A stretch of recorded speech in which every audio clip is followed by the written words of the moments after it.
오늘 우리가 함께 나누실 말씀은 창세기 1장 3절부터 2장 3절 말씀입니다. 함께 읽도록 하겠습니다. 하나님이 이르시되 빛이 있으라 하시니 빛이 있었고 빛이 하나님이 보시기에 좋았더라. 하나님이 빛과 어둠을 나누사 하나님이 빛을 낮이라 부르시고 어둠을 밤이라 부르시니라. 저녁이 되고 아침이 되니 이는 첫째 날이라. 하나님이 이르시되 물 가운데에 궁창이 있어 물과 물로 나뉘라 하시고 하나님이 궁창을 만드사 궁창 아래의 물과 궁창 위의 물로 나뉘게 하시니 그대로 되니라. 하나님이 궁창을 하늘이라 부르시니라. 저녁이 되고 아침이 되니 이는 둘째 날이라. 하나님이 이르시되 천하의 물이 한 곳으로 모이고 묻이 드러나라 하시니 그대로 되니라. 하나님이 묻을 땅이라 부르시고 모인 물을 바다라 부르시니 하나님이 보시기에 좋았더라. 하나님이 이르시되 땅은 풀과 씨 맺는 채소와 각기 종류대로 씨 가진 열매 맺는 나무를 내라 하시니 그대로 되어 땅이 풀과 각기 종류대로 씨 맺는 채소와 각기 종류대로 씨 가진 열매 맺는 나무를 내니 하나님이 보시기에 좋았더라. 저녁이 되고 아침이 되니 이는 셋째 날이니라. 하나님이 이르시되 하늘에 궁창에 광명체들이 있어 낮과 밤을 나뉘게 하고 그것들로 징조와 계절과 날과 해를 이루게 하라. 또 광명체들이 하늘의 궁창에 있어 땅을 비추라 하시니 그대로 되니라. 하나님이 두 큰 광명체를 만드사 큰 광명체로 낮을 주관하게 하시고 작은 광명체로 밤을 주관하게 하시며 또 별들을 만드시고 하나님이 그것들을 하늘의 궁창에 두어 땅을 비추게 하시며 낮과 밤을 주관하게 하시고 빛과 어둠을 나뉘게 하시니 하나님이 보시기에 좋았더라. 저녁이 되고 아침이 되니 이는 넷째 날이니라. 하나님이 이르시되 물들은 생물을 번성하게 하라. 땅 위 하늘의 궁창에는 새가 나르라 하시고 하나님이 큰 바다 짐승들과 물에서 번성하여 움직이는 모든 생물을 그 종류대로 날개 있는 모든 새를 그 종류대로 창조하시니라. 하나님이 보시기에 좋았더라. 하나님이 그들에게 복을 주시며 이르시되 생육하고 번성하여 여러 바닷물에 충만하라. 새들도 땅에 번성하라 하시니라. 저녁이 되고 아침이 되니 이는 다섯째 날이니라. 하나님이 이르시되 땅은 생물을 그 종류대로 내되 가축과 기는 것과 땅의 짐승을 종류대로 내라 하시니 그대로 되니라. 하나님이 땅의 짐승을 그 종류대로 가축을 그 종류대로 땅에 기는 모든 것을 그 종류대로 만드시니 하나님이 보시기에 좋았더라. 하나님이 이르시되 우리의 형상을 따라 우리의 모양대로 우리가 사람을 만들고 그들로 바다의 물고기와 하늘의 새와 가축과 온 땅과 땅에 기는 모든 것을 다스리게 하자 하시고 하나님이 자기 형상 곧 하나님의 형상대로 사람을 창조하시되 남자와 여자를 창조하시고 하나님이 그들에게 복을 주시며 하나님이 그들에게 이르시되 생육하고 번성하여 땅에 충만하라. 땅을 정복하라.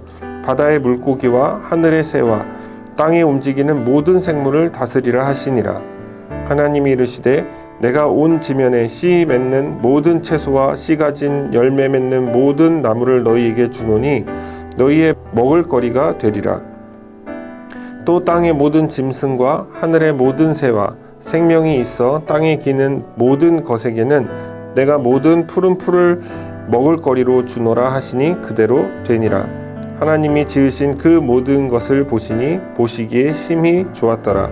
저녁이 되고 아침이 되니 이는 여섯째 날이니라. 천지와 만물이 다 이루어지니라. 하나님이 그가 하시던 일을 일곱째 날에 마치시니 그가 하시던 모든 일을 그치고 일곱째 날에 안식하시니라. 하나님이 그 일곱째 날을 복되게 하사 거룩하게 하셨으니 이는 하나님이 그 창조하시며 만드시던 모든 일을 마치시고 그 날에 안식하셨음이니라. 아멘. 할렐루야, 반갑습니다. 오픈 커뮤니티 교회 첫 예배, 정식 첫 예배죠. 정식 첫 예배를 시작하게 되었습니다. 창세기 말씀 시리즈를 시작하려고 합니다. 그 첫 번째 시리즈 하나님 바로 알기란 제목으로 함께 은혜를 나누길 원합니다. 저는 그래서 오늘 이 본문으로 하나님 창조주를 우리가 제대로 알아가는 시간을 갖기를 원합니다. 여러분, 하나님께서 천지를 창조하셨다는 이것은 당시 이스라엘 백성들에게는 절대적이어야 했습니다. 또한 창조의 주체가 하나님이시고 모든 만물이 하나님의 것이고 또 무에서 유로 창조하셨다는 것을 이스라엘 백성들, 그들이 알 필요가 있었다는 것이죠. 이 네 가지, 창세기 1장에 드러난 하나님을 바로 아는 핵심 포인트인 것입니다. 저는 오늘 이 네 가지 관점을 통해서 하나님을 저와 여러분이 좀 바로 알아가는 시간을 갖기를 원합니다. 첫째로 절대적인 존재라는 것입니다. 이 책의 기록 배경과 시기를 보면요, 모세가 자신의 때, 즉 죽음의 때를 알고 이스라엘 백성들에게 하나님에 대한 믿음을 지키길 원하는 마음으로 성령의 감동을 받아 기록한 책입니다. 그게 모세 오경이죠. 창세기, 출애굽기, 레위기, 민수기, 신명기입니다. 모세는 이스라엘 백성들이 다른 이방신들의 신화와는 다르다는 것을 알려주어야 했습니다. 그리고 모세가 창조에 대한 이 기사를 쓸 때에는 과학적 고려를 하고 쓴 것이 아니에요. 창조 기사의 목적은 믿음이라는 거예요.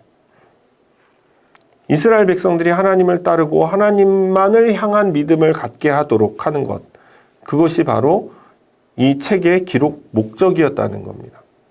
그래서 여러분이 창세기 1장을 읽으시면서 여러분 마음 가운데 우리는 창조되었고 하나님께서 이 세상 모든 만물을 지으신 분이라는 그 사실을 믿으시면 되는 겁니다. 이 말씀을 막 쪼개고 삶고 굽고 뭐 막 할 필요가 없는 거예요. 딱 하나, 믿음. 하나님께서 창조하셨다는 그 사실을 믿으면 충분한 것이죠. 모세가 원했던 것이 바로 이러한 것이었어요. 이스라엘 백성들은 이방인들의 가짜 신들에게 흔들려야 하는 그런 상황 속에 놓여졌을 것입니다. 그리고 그런 상황 속에 있을 때에 오직 하나님만이 절대적인 존재라는 것을 믿고 따르길 원했다는 거예요. 저와 여러분에게 절대적인 것은 무엇입니까? 제 첫째 딸이 초등학교 3학년인데 제가 한번 물어봤어요. 야, 학교에 가는 목적이 뭐니? 학교에 왜 가니? 그랬더니 이렇게 이야기를 합니다. 친구 만나러 가. 그래서 저와 제 아내는 우리 아이가 공부에는 전혀 관심이 없구나. 뭔가 배우러 갑니다. 이런 게 아니라 친구 만나러 간다는 거예요. 그러니까 친구가 학교에 있으니까 학교를 간다는 거예요. 친구랑 놀기 위해서. 그러니까 학업이나 뭐 배움에는 전혀 관심이 없는 거죠. 그래서 좀 누굴 닮았을까 이런 생각도 좀 했고, 그리고 또 학부모님들은 또 공감하실 텐데요. 우리 아이가 막 100점 맞아서 오면 기분이 좋잖아요. 물론 막 공부에 신경 안 쓴다. 그냥 네가 하고 싶은 거 하면서 살면 되지. 공부 안 해도 돈 잘 벌더라. 이런 이야기 막 하면서 서로 위로하는데, 그래도 시험 봤을 때 점수를 좀 잘 맞아 오기를 원하는 것이 학부모의 마음일 겁니다. 근데 저희가 공부 얘기에 대해서 스트레스를 전혀 안 줬어요. 그랬더니 저희 첫째 딸이 어느 날 막 집에 오면서 해맑게 이야기하는 거예요. 아빠, 나 오늘 수학 시험 봤는데 40점 맞았어. 받아쓰기는 2개 맞았어. 저는 어렸을 때 막 받아쓰기 1개만 틀려도 부모님께 말하는 것이 되게 좀 창피하고 부담스러웠거든요. 그래서 하나 틀렸는데 이렇게 좀 뭔가 이렇게 기가 죽고 이랬어요. 근데 우리 아이는 2개 맞았는데 너무 자랑스럽고 해맑은 거예요. 그래서 저는 그래 잘했어 이러면서 최선을 다했으면 된 거지 뭐 이렇게 넘어갔습니다. 근데 제 내심 제 속으로는 공부를 시켜야 되나? 너무 안 시키나? 우리가 너무 공부에 관심이 없다고 그렇게 여겨질 것 같은데 어떡하지? 이런 생각을 했어요. 근데 첫째가 5살 때쯤이었나요? 그때 일이 떠오르더라고요. 감기에 걸려서 막 밤새도록 기침을 하는 겁니다. 너무 기침을 심하게 하니까 제가 안아도 보고 어떻게 막 기침을 안 하게 할 수 있을까 해서 이불도 덮어보고 또 수건도 놔주고 습하면 좀 기침을 덜 할까 싶어서 인터넷에 어떻게 하면 기침을 덜 하는지도 찾아보고, 그러면서 애가 기침만 하면 자다가도 벌떡벌떡 일어나고 밤새도록 고생하면서 그냥 딱 하나, 그래, 우리 첫째 딸 아프지 말고 건강하게만 자라라. 공부 같은 거 상관없다. 그냥 건강했으면 좋겠다. 아프지만 않았으면 좋겠다라고 그렇게 이야기하며 또 기도했던 그런 시절이 떠올랐어요. 저 이 설교 준비하면서 내 딸에게 내가 바라는 가장 중요한 것이 과연 무엇일까? 얘한테 제일 중요한 것이 뭘까? 인생을 살면서 공부 중요하죠. 건강 중요하죠. 우리 딸이 말하는 것처럼 친구들 사이에서 인싸가 되는 거 중요합니다. 근데 더 중요한 게 있었더라고요. 그것은 하나님을 잘 믿는 자녀가 되었으면 좋겠다. 이것이 가장 중요하구나. 우리 아이의 인생에서 가장 좋은 스승이 바로 하나님이었으면 좋겠다. 우리 아이 인생에서 가장 절대적인 존재가 하나님이었으면 좋겠다. 우리 아이 인생에서 모든 것을 간섭하고 모든 것을 바라보는 그 시선이 성경적이고 하나님의 시선으로 보려고 하는 그런 모습이 우리 아이에게서 나타났으면 좋겠다. 이런 생각을 하게 되었습니다. 여러분, 모세는 아시다시피 이스라엘 백성들을 너무나 사랑했습니다. 한때는 하나님께서 이스라엘 백성들을 다 쓸어버리고 모세를 통해서 새로운 민족을 세우시겠다고 했음에도 불구하고 모세는 오히려 그들을 위해서 중보했습니다. 물론 이 장면은 예수 그리스도의 모형으로 이해해야 하지만 그 당시에 모세의 심정만 봤을 때는 자기 민족에 대한 사랑과 긍휼의 마음이 있었다는 거예요. 그들이 자신이 죽은 후에 혹시라도 하나님으로부터 버려질까봐, 혹시 자신들이 가장 추구해야 될 그 가치, 하나님이라는 가치를 상실할까봐 이 창세기를 통해서 너희의 절대적인 존재는 바로, 너희의 믿음의 대상은 바로 하나님이야 라고 알려주고 싶었던 것입니다. 그래서 하나님께서 절대자라는 것을 알려주어야 되는 거예요. 가장 효과적인 방법은 무엇입니까? 그분이 이 세상 모든 만물을 지으신 분이고 자신의 방식과 자신의 목적에 따라 질서 있게 지으셨다는 것을 밝히는 것이죠. 다른 신들과 다른 절대적인 신이다. 이 세상에 신들이 많지만 그건 다 가짜야. 왜냐? 이분이 진짜야. 왜냐? 이분이 창조하신 이 섭리를 너희가 봐라. 이분이 창조하신 것을 보아라 라고 말을 해야 됐기 때문이시죠. 절대적인 존재로 그들의 모든 삶 속에 영향을 미치기 원했던 것입니다. 사랑하는 여러분, 저와 여러분에게도 절대적인 존재가 있어야 합니다.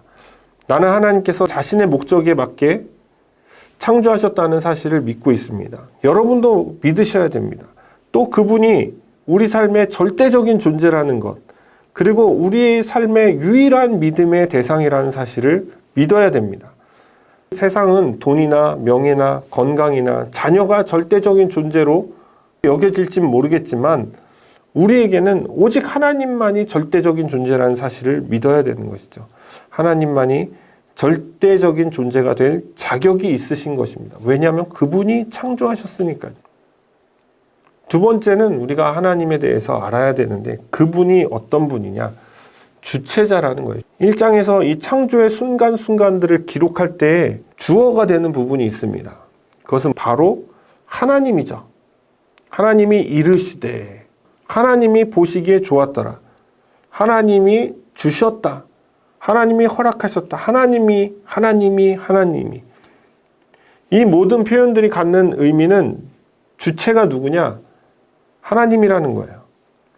좋았다 하시는 분도 하나님이시고 창조하실 때 말씀하시는 분도 하나님이시고 또 식물과 동물들과 사람을 만들고 그들에게 목적을 부여하시는 분도 하나님이십니다. 여러분, 창조는 하나님 외에 다른 존재와 협업된 것이 아니라 오직 하나님 혼자 하셨다는 거예요. 모든 것의 주체가 바로 하나님이셨다는 거예요. 하나님께서 계획도 하시고 설계도 하시고 조달도 하시고 완성 유통까지 그냥 모든 것을 다 하나님이 하신 거예요. 하나님께서는 도움이 필요 없으신 분이라는 것이죠. 그리고 좋았더라, 하나님이 보시기에 좋았더라, 이 말씀처럼 자신의 만족을 위해서 만드셨다는 겁니다.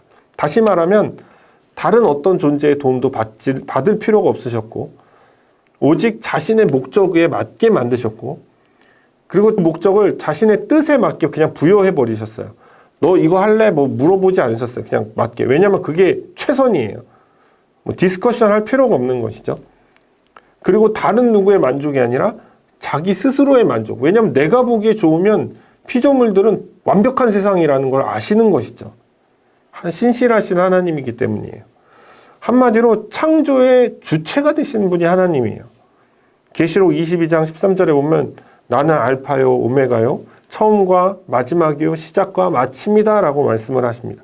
그만큼 모든 만물의 주체자, 시간의 전부, 이것의 주인, 주체자가 바로 하나님이라는 거예요. 여러분 이스라엘 백성들을 한번 보십시오. 그들의 시선은 애굽의 종살이로 고된 자신들을 해방시키고 자유민이 되어서 고된 노역과 불평등으로부터 벗어나는 것이 그들의 시선이었습니다. 그러나 하나님께서는 그들이 자유민이 되는 것으로 끝나는 것이 아니라 하나님의 백성이 되어서 자유민이 아닌 하나님의 백성으로 자신에게 종속되기를 원하셨어요. 그래서 이스라엘 백성들의 주체가 되고자 했던 겁니다. 너희의 주체는 나야.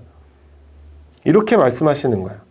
이스라엘 백성들도 하나님을 주인으로 모시고 가짜신, 애굽에 있던 그 가짜신을 섬기는 것이 아니라 살아계신 하나님을 모시고 그분의 뜻에 따라서 그분의 목적에 맞게 그분이 기뻐하시는 삶을 살아가는 하나님의 백성이 되는 것이 이스라엘 백성들의 목적이었다는 거예요.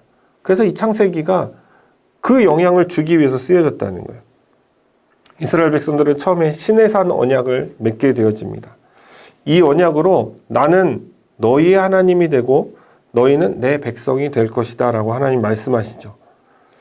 하나님을 잘 믿고 하나님을 섬기고 하나님의 말씀을 따르면 너희가 복을 받는다. 그러나 너희가 그렇지 않으면 채찍을 맞을 것이다 라는 계약이 성립이 되는 거예요. 그 이후에 이스라엘 백성들의 스토리는 여러분 잘 아실 겁니다. 그 계약에 따라서 그대로 시행이 되어지죠. 그 결과물, 그 바로미터가 땅으로 드러납니다.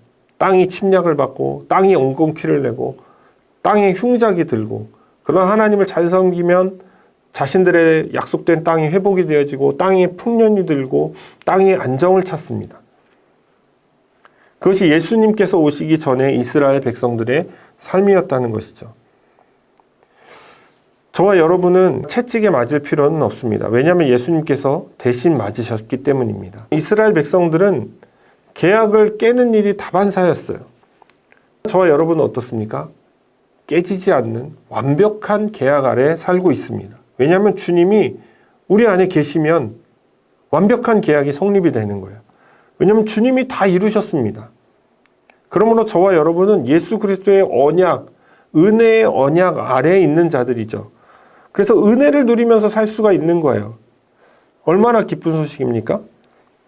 그렇다면 저와 여러분은 이 은혜에 어떻게 보답할 수 있을까요? 그 방법은 이스라엘 백성들이 시내산 언약을 맺은 내용하고 같습니다.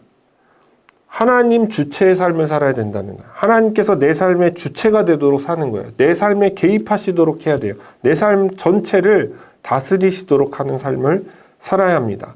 우리의 몸을 하나님께 드려야 되는 거예요. 로마서 6장에 나온 것처럼 의의 병기로 드려야 되는 것입니다. 바울은 하나님 주체의 삶을 이런 식으로 고백을 합니다. 고린도전서 10장 31절에 보니까 그런즉 너희가 먹든지 마시든지 무엇을 하든지 다 하나님의 영광을 위하여 하라. 우리의 삶의 방식을 바울이 이야기해 주는 거예요. 뭘 하든지 다 하나님의 영광이 되는 삶을 살라는 거예요. 그것이 하나님 주체의 삶입니다. 사랑하는 여러분, 무엇을 위해 사십니까? 매 순간 선택하고 결정할 때 어떤 것을 가장 크게 고려하십니까? 내 자신일까요? 내 자신을 위한 결정을 가지고 내 삶을 매니지먼트하고 계시지 않습니까? 어떻게 하면 하나님 주체가 되는 삶을 살 수 있을까요? 어떻게 하면 하나님 주체의 결정을 내리는 기준을 세울까요? 그 기준은 무엇일까요? 매 순간 성경을 읽어야 할까요? 상황에 맞는 말씀을 찾고 기도해야 될까요? 그렇게 하면 가장 이상적이겠지만 가장 쉬운 간단한 길은 하나님이 싫어하시는 것을 멀리하면 됩니다. 죄로부터 멀어지려는 노력을 해야 된다는 거예요. 죄로부터 자꾸만 멀어지려고 하는 삶을 살수록 우리는 거룩해지는 것입니다. 하나님이 원하지 않는 것을 자꾸만 뒤로 하고 밀어내고 내 삶 밖으로 의도적으로 그것을 차단할 때에 우리는 하나님께서 원하시는 삶을 살게 되는 거예요. 하나님보다 더 사랑하는 것들을 즉시로 외면해야 합니다. 성경적인 가치관을 가져야 됩니다. 죄와 타협하지 말아야 합니다.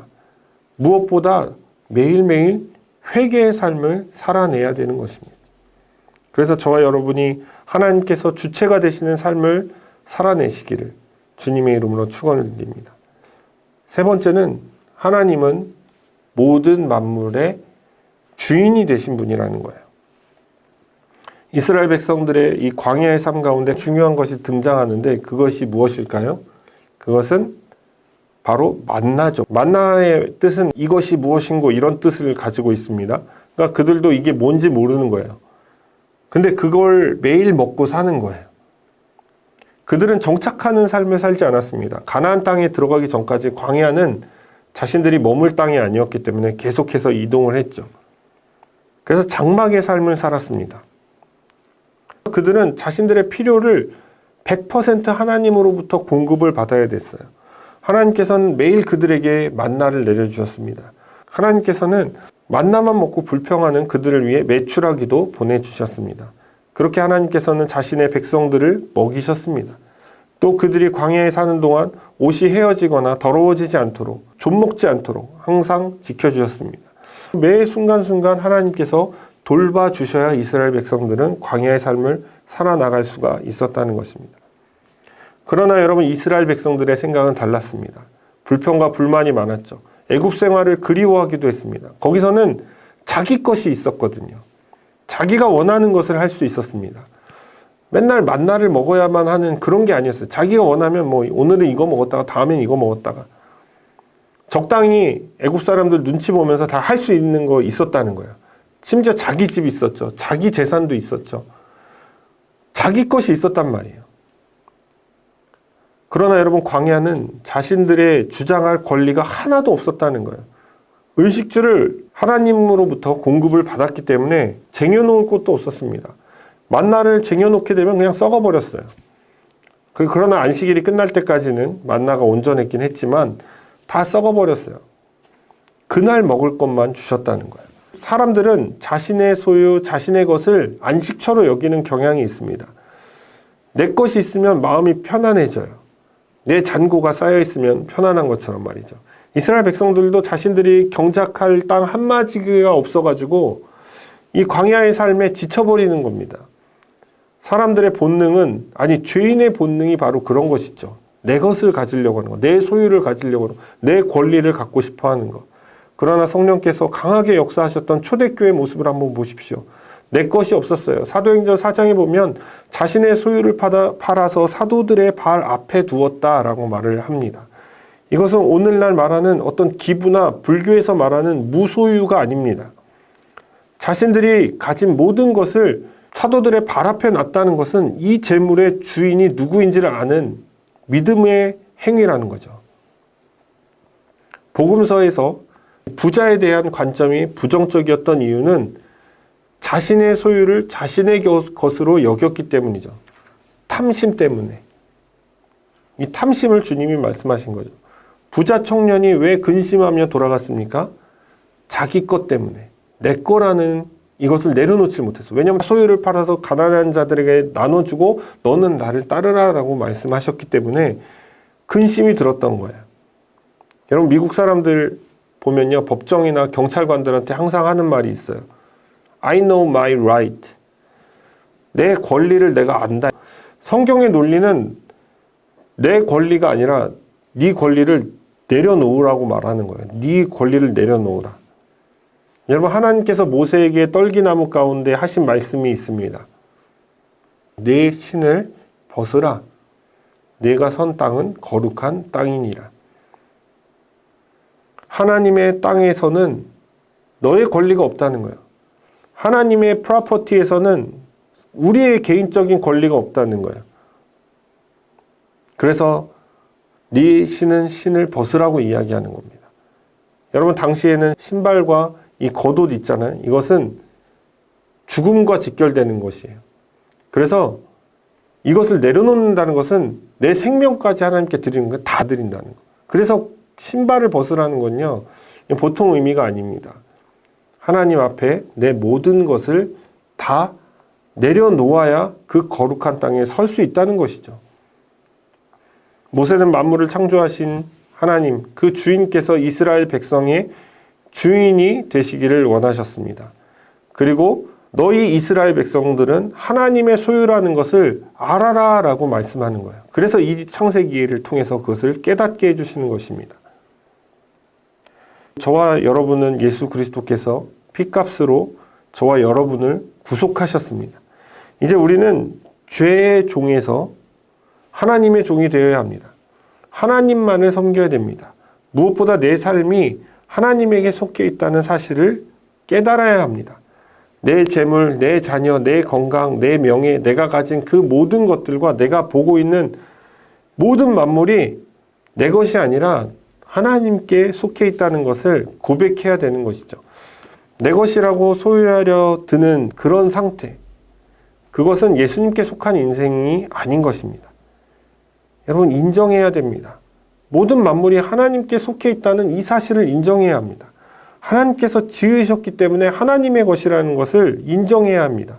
하나님이 만든 그 세상은 소유주가 하나님인 것이죠. 하나님께서 우리에게 맡기신 거예요. 잠시 맡긴 거예요. 근데 내 거라고 할 수 있겠습니까? 아니죠. 하나님의 것입니다. 모든 것이. 왜냐하면 그분이 만드셨기 때문에. 이런 믿음의 삶을 사는 저와 여러분이 되기를 주님의 이름으로 축원을 드립니다. 마지막으로 하나님께서는 어떤 분이시냐? 무에서 유를 만드시는 분이라는 것입니다. 사람들은 뭔가 재료를 통해서 만들어내고 그것을 내가 만들었다 이렇게 이야기하지만 사실 그것은 있는 걸 가지고 만든 거잖아요. 근데 아무것도 없는 상태에서 어떤 존재로 만들었다는 그 자체가 대단한 거라는 거예요. 제가 오픈 커뮤니티 교회 스튜디오를 이게 세팅했거든요. 지금 다 보여드릴 수는 없겠지만 돈을 안 들이고 하니까 몸이 너무 힘들었어요.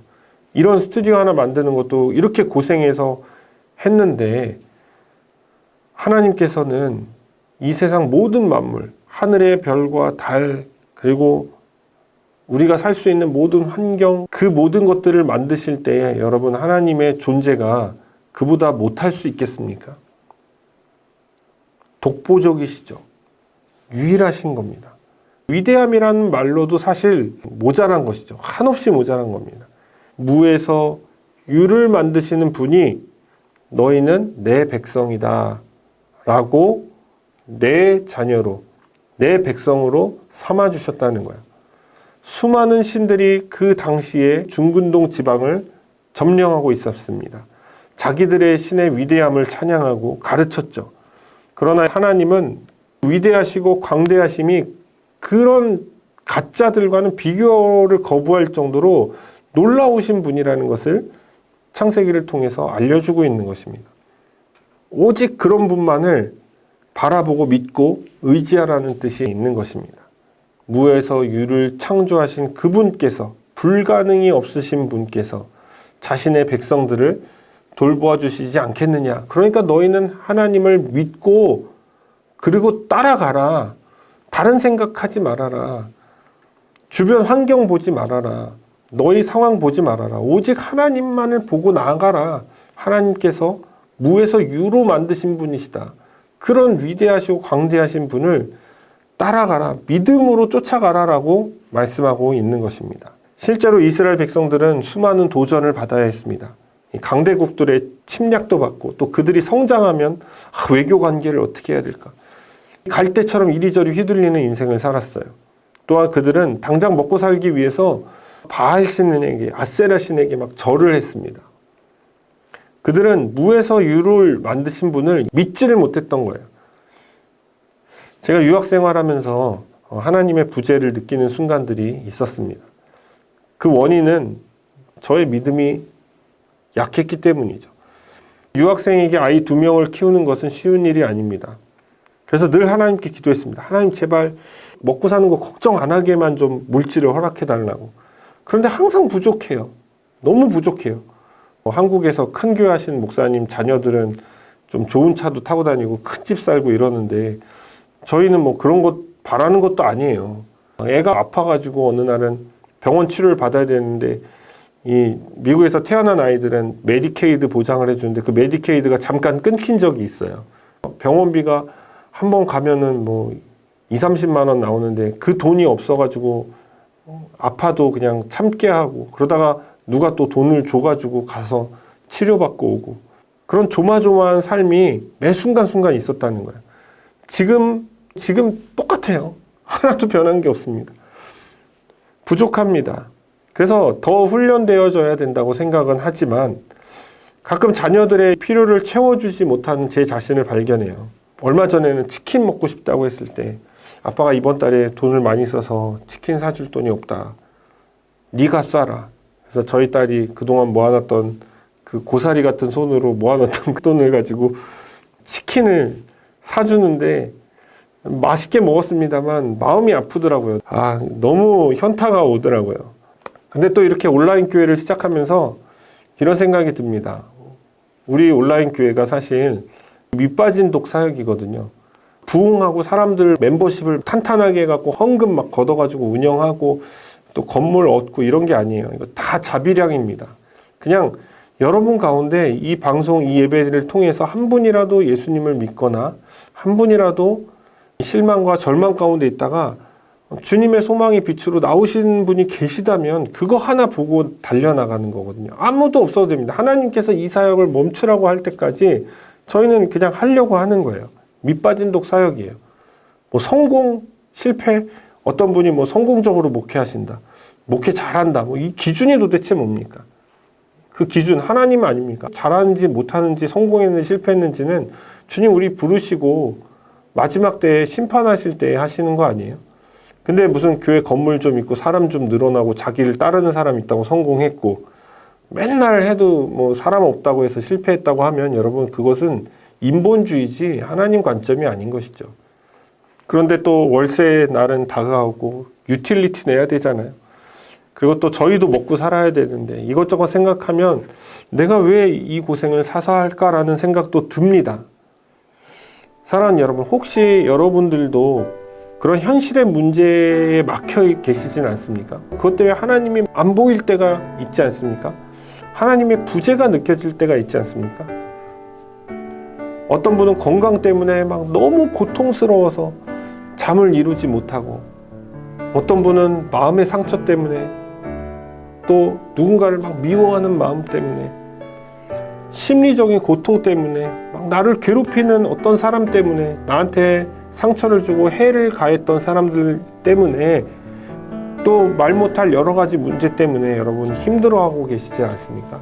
제가 이 자리에서 여러분에게 믿으세요. 무에서 유로 만드신 그 하나님이 다 해결해 주실 거예요 라고 이렇게 선포하는 것, 그럼 그거 사실 부도수표입니다. 장사꾼이 되는 거예요. 하나님 팔아먹고. 그러나 여러분, 저는 성경적인 관점에서 진리로 말씀을 드리면 무에서 유로 만드신 분을 믿는데 그분이 얼마나 위대하신 분인가. 무에서 유로 만드신 분이 내 문제 하나 해결 못해? 여러분 해결해 주시기도 합니다. 그러나 그것은 지극히 주관적인 해석이고 개인적인 경험이고 현실과 상관없이, 그런 모든 것과 상관없이 그냥 그분 자체가 위대하신 분이라는 걸 믿으라는 거예요. 그런 분을 내가 믿고 있다는 그 하나로 만족하라는 거예요. 설사 내가 망한다고 해도, 오픈 커뮤니티 교회가 잠시 있다가 없어져 버린다고 해도 그것은 실패한 게 아닙니다. 내 건강 때문에 내가 죽음의 위기에 몰린다 할지라도, 내 환경이 나를 집어삼킬 만한 큰 파도로 다가온다 해도 하나님은 변함없이 위대하신 분이라는 것을 믿으라는 거예요. 결과랑 상관없다는 거예요. 그 믿음이 필요하다는 거예요. 이스라엘 백성들에게도 그 믿음을 요구하셨다는 거예요. 너희가 좀 고생해도, 너희가 광야를 살아도, 다른 나라의 강력한 군사를 앞세워서 너희를 침략해서 너희가 불편하더라도 너희가 다른 것 제발 보지 말고 그냥 위대한 하나님을 봐. 그러면 하나님께서 태초에 천지를 창조하실 때 자신의 목적과 계획과 뜻에 맞게 설계하시고 완벽하게 질서 있게 만드셨듯이 결국 하나님의 선하신 뜻, 내 뜻이 아니라, 내가 바라는 바가 아니라 하나님의 그 선하신 뜻대로 이끌어 가실 것이야 라고 말씀을 하시는 거예요. 그것이 저와 여러분이 가야 할 길이기도 합니다. 사랑하는 여러분, 하나님은 그 무엇보다 위대하십니다. 나의 환경보다 훨씬 위대하십니다. 오늘 이 시간에 창세기 1장을 통해서 하나님 어떤 분이신가를 다시금 깨닫는 시간이 되셨기를 바랍니다. 그래서 앞으로 우리가 사는 날 동안에 하나님을 바로 알고 그리고 하나님을 바라보면서 믿음으로 사는 저와 여러분이 되시기를 주님의 이름으로 축원을 드립니다.